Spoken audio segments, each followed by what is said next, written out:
starting off with an extreme close-up.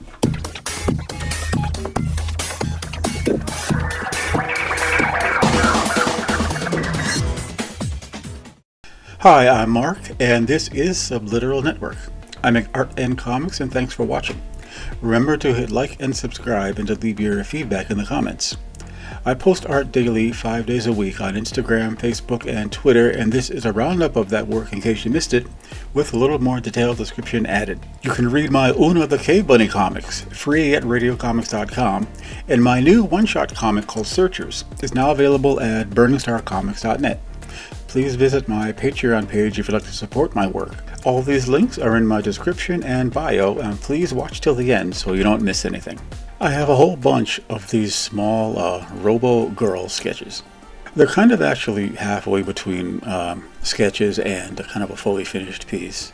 I was doing them in Sharpie on 8.5 by 5.5 inch cardstock. So this is among the first few that I did, and later on I started thinking more about it. Later on I ended up adding a lot more vents to the outside because I figured they've got a bunch of internal motors and they've got to let the heat out somehow. The more of them I drew, the more I spent time figuring out the mechanics and how they would actually work. I think that's mostly what they were. Just I was drawing and thinking and defining ideas that I was kind of coming up with. Now, at the end of my videos, you'll see a bunch of cards that I use to put titles on. So I just ended up posting this as a piece of art. The figure of Una was drawn separately, and I ended up combining it with a separate piece of art for the background, fooling with it a little bit in Photoshop, and getting this. Still remains one of my favorite Una drawings that I've ever done. I just kind of like the way it came out. This is a detail of a cover I did for a comic called Wild, published by Moo Press. One day I might show the whole thing, but Wild was a comic for grown-ups, so this is just about as much as I can show or post, really. But this represents kind of the height of the watercolor technique that I had developed specifically for doing cover work at the time.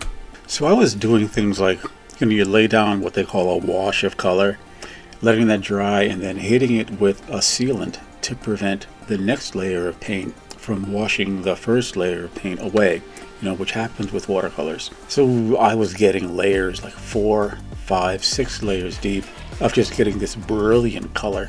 So since then, I've done most of my painting digitally, and it sort of looks a lot more like my oil technique, and I never picked up those digital watercolor brushes to try to replicate all of this.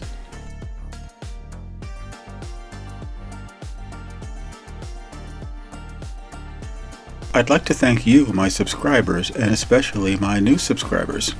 I'm very happy you enjoy hearing something more about the work that I'm doing, and I hope the videos are entertaining, and I really hope you can come back for more.